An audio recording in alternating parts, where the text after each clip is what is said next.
नमस्कार, बहुत स्वागत है आपका। आप देख रहे हैं दोपहर दमदार। मैं हूं आपके साथ ऋतु ज्ञानवानी। प्रदेश में एक साथ 4 मानसून सिस्टम सक्रिय होने से मौसम का मिजाज बदल चुका है। प्रदेश के कई जिलों में ओलावृष्टि के साथ ही तेज हवाएं चलने लगी हैं, तो वहीं इंदौर में लगातार तापमान में गिरावट देखी जा रही है, जहां 3 दिन के अंदर लगभग 8 डिग्री तापमान लुढ़क चुका है। मौसम के बदलते मिजाज को देखते हुए इंदौर कलेक्टर इलियाराजा टी ने नर्सरी से 5वीं कक्षा तक के छात्रों की स्कूली टाइमिंग बदलकर सुबह 9 बजे के बाद कर दी है, जिसे लेकर शासकीय उत्कृष्ट विद्यालय बाल विनय मंदिर का जायजा लिया हमारे सहयोगी मिथिलेश कुमार गुप्ता ने। मध्य प्रदेश का मौसम पूरी तरीके से बदल चुका है। कई जिलों में बूंदाबांदी के साथ तेज हवा चल रही है। तापमान में गिरावट लगातार दर्ज की जा रही है। मध्य प्रदेश के कई जिलों में स्कूल का टाइमिंग भी बदल दिया गया है। बात करें इंदौर की, तो इंदौर में नर्सरी से लेकर 5वीं तक के जो बच्चे हैं वो 9 बजे के बाद अब स्कूल आएंगे। जो टाइमिंग में उसमें बदलाव कर दिया गया है। कलेक्टर इलियाराजा टी ने बाकायदा इसके लिए निर्देश जारी कर दिए कि नर्सरी से लेकर 5वीं कक्षा तक के जो भी समय है उसमें बदलाव कर दिया गया है और टाइमिंग 9 बजे की बात की होगी। इंदौर के शासकीय उत्कृष्ट विद्यालय में इस वक्त मैं मौजूद हूँ और सुबह का वक्त है। ये तस्वीर भी आपको दिखा रहा हूँ कि इस वक्त में चहल पहल हुआ करती थी। स्कूल की जो घंटियां हैं वो देखिए, तस्वीर भी दिखा रहा हूँ आपको कि ये जो स्कूल की घंटी है, जो बेल है, वो बजती भी नजर आती थी कि क्लास शुरू हो चुकी है। लेकिन सन्नाटा पसरा हुआ है क्योंकि बच्चों की जो स्कूल की टाइमिंग है उसमें बदलाव कर दिया गया है। दूसरी तरफ मौसम एक्सपर्ट का कहना है कि आने वाले समय में और भी गिरावट दर्ज की जाएगी, यानी ठंड और भी देखने को मिलेगी, सर्दी और बढ़ेगी। और दूसरी तरफ वेस्टर्न डिस्टरबेंस की बात कही जा रही है कि एक और मानसून सक्रिय होने वाला है, तो जिसकी वजह से मध्य प्रदेश के कई जिलों में बरसात होने की संभावना है। खासतौर पर मालवा निमाड़ को लेकर कहा जाए तो मालवा निमाड़ में बरसात होने के साथ तेज हवाएं चलने की संभावनाएं व्यक्त की जा रही है, बताई जा रही है मौसम एक्सपर्ट के द्वारा। दूसरी तरफ शिशु रोग विशेषज्ञ का कहना है ये मौसम बच्चों के लिए काफी हानिकारक है। ऐसे मौसम में बच्चों को एहतियात के तौर पर उन्हें बचाएं, घर में कपड़े पहनाएं और कोल्ड जो चीजें हैं उसे खाने से उन्हें बचाएं। तो तमाम चीजें सावधानियां बरतें। तो बच्चों के स्वास्थ्य को देखते हुए स्कूल के टाइमिंग में बदलाव कर दिया गया है। अब बच्चों की जो टाइमिंग है वो 9 बजे के बाद की होगी। वीडियो जर्नलिस्ट डगलस साथ मिथिलेश गुप्ता, न्यूज 18 इंदौर। और खरगोन में अचानक तापमान में गिरावट आई और गिरावट के चलते कलेक्टर करवीर शर्मा ने नर्सरी से 5वीं तक की कक्षाएं सुबह 9 बजे के बाद संचालित करने के आदेश जारी कर दिए हैं। कड़कड़ाती ठंड में बच्चों की सेहत को ध्यान में रखते हुए प्रशासन ने यह कदम उठाया। बता दें कि बेमौसम बारिश के बाद खरगोन में तापमान 13 डिग्री तक पहुंच गया है। तो वहीं अचानक तापमान में आई गिरावट और ठंड के बढ़ने से बच्चों के साथ साथ परिजनों को भी काफी परेशानियां उठानी पड़ती थी। भी तापमान में गिरावट आई है। उसके बाद स्कूलों का जिला प्रशासन के द्वारा समय बदला गया। विशेष रूप से जो नर्सरी से 5वीं तक के बच्चे थे, मासूम बच्चे थे, जिस प्रकार से ठंड पड़ रही थी, समय बदला गया। हमारे साथ एक स्कूल में मौजूद है, बच्चे भी मौजूद है। बेटा क्या कहना चाहेंगे, ये जो ठंड लगातार 2-3 दिन से पड़ रही थी? 2-3 दिन से ठंड पड़ रही है तो बारिश भी पड़ रही है, तो स्कूल आने में दिक्कत होती थी। अब स्कूल का टाइम 9 बजे का कर दिया तो बहुत अच्छा कर। अच्छा, मतलब परेशानी नहीं होगी। पालक भी हमारे साथ मौजूद हैं। आप क्या मानते हैं, जैसे बच्चे को अभी स्कूल छोड़ने पहुंचे थे, क्या कहना चाहेंगे? सर, जो प्रशासन ने जो अभी समय परिवर्तन किया है बहुत ही अच्छा किया है। अभी 2-3 दिन से काफ़ी बारिश हो रही है, जिससे मानसून परिवर्तन हुआ है। बच्चों को आने में दिक्कत होती है, कोहरा, शीतलहर, इनसे उनको मतलब कि छोटे बच्चों को तैयार करने में दिक्कत होती है? हाँ, तैयार करने में दिक्कत होती है, छोड़ने में दिक्कत होती है। अब समय जैसे लेट हो जाएगा तो प्रॉपर बच्चे आ जाएंगे। 9 बजे का जो समय बदला है, लोग पालक भी राहत महसूस कर रहे हैं। स्कूल प्रबंधन भी हमारे साथ मौजूद है। क्या मानते हैं आप, ये जो समय में बदलाव किया गया 9 बजे से? कुछ दिनों से देखने में आ रहा है कि मौसम असामान्य है। आए दिन वर्षा भी हो रही है, सर्दी का सीज़न भी आ गया है। आदरणीय कलेक्टर महोदय एवं शिक्षा विभाग द्वारा जो आदेश दिया गया है वो निश्चित ही स्वागत योग्य है। विशेषकर इनमें उन बच्चों का फ़ायदा होगा जो बाहर गांव से आते हैं और बार बार हमें पालक भी संपर्क कर रहे थे कि स्कूल का समय बढ़ना चाहिए। उनके लिए भी यह जो निर्णय है, ये जो आदेश है वो स्वागत योग्य है। कुल मिलाकर ये कहा जा सकता है कि जो स्कूल प्रबंधन है वो भी स्वागत कर रहा है। और जो बच्चे, विशेष रूप से ये जो मासूम बच्चे थे, इन लोगों को जरूर जो ये प्रशासन के द्वारा निर्णय बदला गया है, स्कूल का समय 9 बजे किया गया, उससे कहीं ना कहीं राहत मिलेगी। आशुतोष पुरोहित, न्यूज 18 खरगोन। इंदौर में बदलता मौसम प्रत्याशियों के प्रतिनिधियों के लिए मुसीबत खड़ी कर रहा है। कोहरे और ठिठुरन के बीच प्रतिनिधि रात भर अलाव जलाकर स्ट्रांग रूम की चौकीदारी कर रहे हैं और इस दौरान स्ट्रांग रूम के बाहर का जायजा लिया हमारे सहयोगी मिथिलेश गुप्ता ने। मध्य प्रदेश का मौसम पूरी तरीके से बदल चुका है। तापमान में लगातार गिरावट जारी है, बूंदाबांदी का दौर जारी है। और उसके साथ में ये तस्वीर मैं आपको इंदौर के नेहरू स्टेडियम से स्ट्रांग रूम की दिखा रहा हूं। आप देख सकते हैं कि स्ट्रांग रूम के बाहर सीआईएसएफ के जवान मौजूद हैं, चप्पे चप्पे पे पुलिसकर्मी मौजूद हैं, सुरक्षा का पुख्ता इंतजाम किया गया है और 9 विधानसभा है इंदौर के, और 9 विधानसभा की जो सीसीटीवी से कनेक्ट करके एक बाहर एलईडी स्क्रीन लगाया गया है। यानी आप बाहर बैठ कर नजर रख सकते हैं अपने रूम पर, स्ट्रांग रूम पर, जहां पर ईवीएम कैद है। दूसरी तरफ एक तस्वीर मैं आपको दिखा रहा हूं, जो भी प्रत्याशी हैं उनके प्रतिनिधि यहां पर मौजूद है। 24 घंटे प्रतिनिधि यहां पर मौजूद हैं। इन्हीं से बातचीत भी करने का प्रयास करेंगे। हालांकि सुबह का वक्त है और ठंड भी है इंदौर में, तो अलाव भी जल चुका है और आग तापते हुए सीसीटीवी से ईवीएम पर वो नजर रख रहे हैं। भाई साहब, किनके तरफ से आए हैं, कौन से प्रत्याशी की तरफ से? सांवेर 211 से आए, रीना बोरा जी। ठंड कितना कैसा नजर आ रहा है? ठंड बहुत ज्यादा है, कोहरा जमा हुआ है, अलाव रात भर जला के निगरानी करते हैं। अच्छा, रात की बात करें, आप लोग रात भर यहीं थे, क्या रात को बहुत ज्यादा कोहरा हो रहा है? बहुत ज्यादा हो रहा है।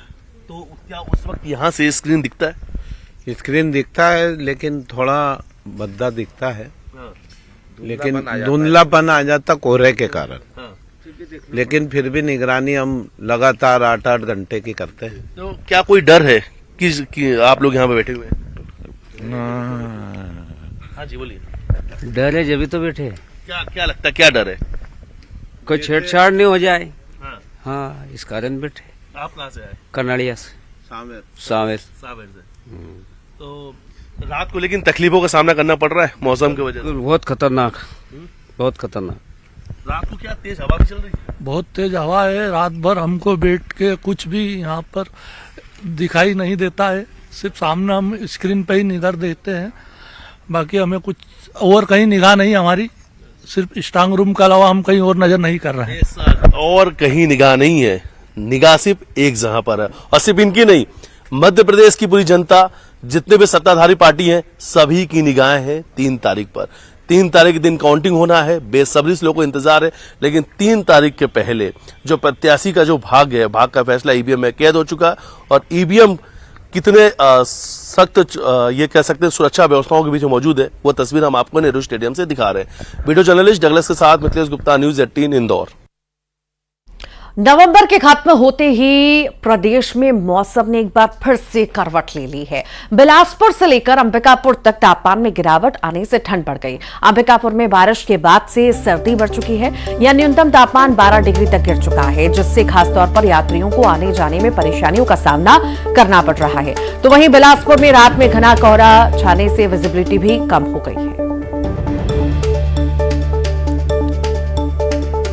ये 2 तस्वीरें किस तरह से ठंड ने दस्तक दी है और लोग जो है अब दुबकते हुए घर में या बाहर निकल रहे हैं तो स्वेटर, स्कार्फ, हर तरह की चीजें पहनकर अपने आप को ठीक रखने की कोशिश कर रहे हैं। बिलासपुर और अंबिकापुर की तस्वीरें आपको दिखा रहे हैं।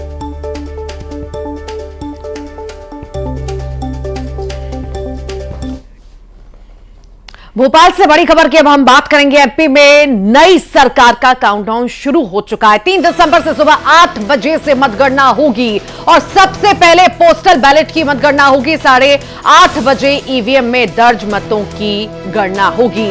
राउंड वाइज प्रदर्शित किए जाएंगे परिणाम। निर्वाचन आयोग की वेबसाइट पर परिणाम आप देख सकेंगे। तो समय अब ज्यादा बचा नहीं है। रविवार का दिन है, 3 दिसंबर का दिन है। सभी को बेसब्री से इंतजार है और नई सरकार का काउंटडाउन अब शुरू हो चुका है। चूंकि 3 दिसंबर से सुबह 8 बजे से मतगणना की शुरुआत हो जाएगी और सबसे पहले आपको यह भी बता दें कि पोस्टल बैलेट की मतगणना होगी, गणना होगी। 8:30 बजे से ईवीएम में दर्ज मतों की फिर गणना होगी। राउंड वाइज प्रदर्शित परिणाम जो है वो किए जाएंगे। निर्वाचन आयोग की वेबसाइट पर आप परिणाम भी देख सकेंगे।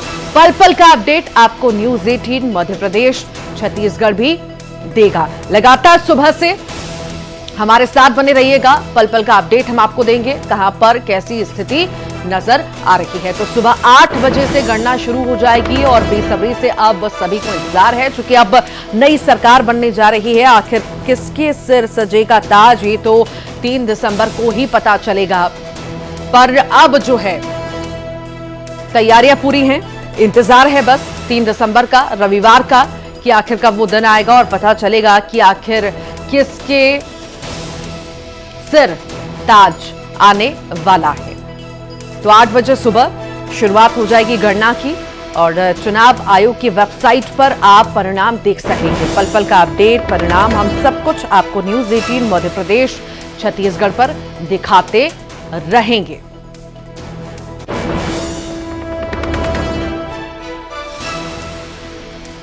तो प्रत्याशियों की किस्मत ईवीएम में कैद हो गई और अब जो है इंतजार रविवार का है, यानी 3 दिसंबर का है, जब नतीजे आएंगे और पता चलेगा कि आखिर किसे ताज जनता ने पहनाया है। और ज्यादा जानकारी के लिए हमारे साथ सहयोगी वासु चौरे जुड़ रहे हैं। वासु, बस अब इंतजार रविवार का है, 3 दिसंबर का है, चूंकि जनता ने अपने मताधिकार का प्रयोग तो कर लिया, बस अब इंतजार है देखना कि आखिर जनता ने किसे ताज पहनाया है।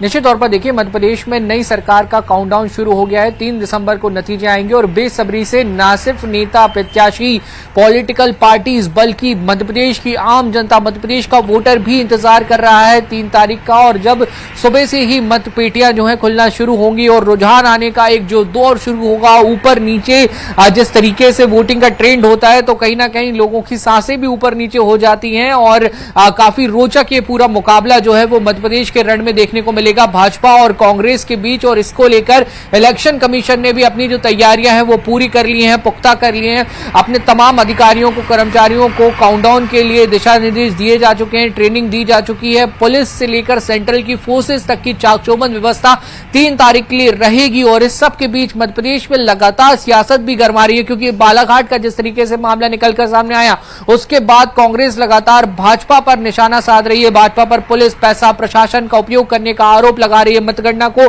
प्रभावित करने की कोशिश करने का भी कांग्रेस ने जो है वो आरोप लगा दिया है। तो ये जो बयानों के तीर हैं, आरोप प्रत्यारोप के तीर हैं, ये वो भी और भी ज्यादा तीखे और तल्ख होते जा रहे हैं। मध्य प्रदेश में भले ही धीरे धीरे जो सर्दी का सितम है वो बढ़ रहा है, लेकिन सियासी तापमान की बात करें तो ये परवान चढ़ता हुआ नजर आ रहा है। और जैसे जैसे 3 तारीख और करीब आएगी, ये पूरा दौर जो है ये और भी ज्यादा तेज होता हुआ दिखाई देगा। और कांग्रेस ने अपने एजेंट्स को भी अलर्ट कर दिया। इस सबके बीच कांग्रेस ने कहा है कि 24 घंटे स्ट्रांग रूम के बाहर आप तैनात रहिए, मुस्तैद रहिए और पल पल की गतिविधियों पर वहां पर नजर रखिए, सीसीटीवी से लगातार वॉच करते रहिए। तो ये सारी चीजें भी जो हैं वो शुरू कर दी गई हैं। और अलग अलग तरीके से पॉलिटिकल पार्टीज ने अपनी रणनीति बनाई है कि जिस तरीके से रुझान आना शुरू होंगे तो अगला स्टेप क्या होगा, कैसे बातचीत करनी है, और ये भी अंदर खाने कहीं ना। ठीक, बहुत बहुत शुक्रिया वासु जानकारी को साझा करने के लिए। उत्तरकाशी में 17 दिनों तक सुरंग में जिंदगी बचाने की जंग, 17 दिनों तक मुश्किल भरा रेस्क्यू ऑपरेशन, पहाड़ का सीना काटकर मजदूरों को बचाने की चुनौती और अब सफलता की खुशी। कैसा रहा ये सफर 17 दिनों का, ये चुनौती कैसी रही, देखिए इस रिपोर्ट में।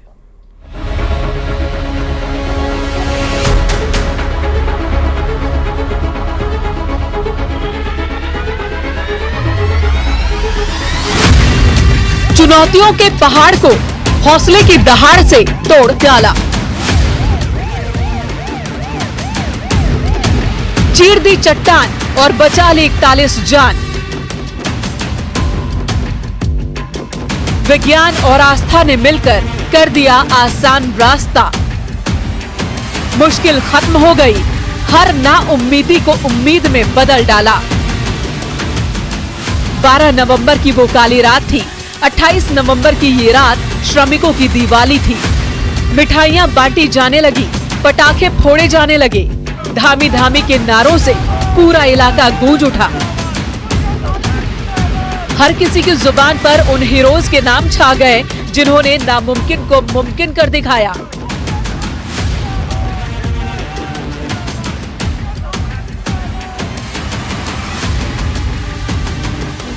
शाम 7:05 जब ब्रेक थ्रू मिला और एनडीआरएफ की टीम एक सीढ़ी, गद्दा और रस्सियां लेकर सुरंग के अंदर दाखिल हो गई।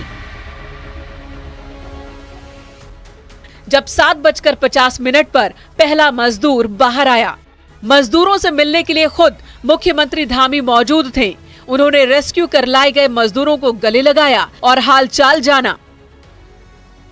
हमारा एक एक व्यक्ति जो मीडिया से भी थे, उन समेत मैं सबका धन्यवाद करता हूं कि इस बहुत ही कठिन और चुनौतीपूर्ण काम को सभी लोगों ने अपना सहयोग प्रदान किया और बहुत चुनौतीपूर्ण काम होते हुए भी प्रातःकाल और शाम दोनों टाइम हमारे प्रधानमंत्री आदरणीय मोदी जी लगातार इस रेस्क्यू अभियान की हमसे सभी लोगों से लगातार जानकारी करते थे। इधर मजदूरों का निकलना शुरू हुआ, उधर एम्बुलेंस तैयार खड़ी थी। जितने मजदूर निकलते जा रहे थे, बारी बारी से उन्हें एम्बुलेंस के जरिए अस्पताल भेजा जा रहा था।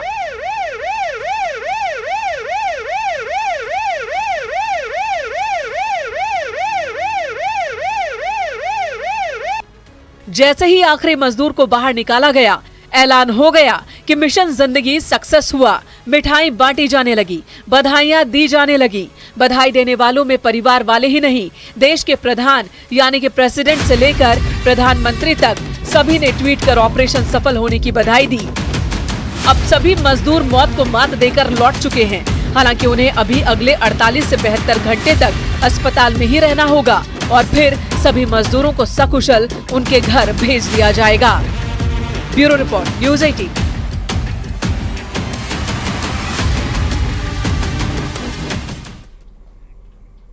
और आइए अब देखेंगे खबर 2020। उत्तरकाशी में जीत गई जिंदगी।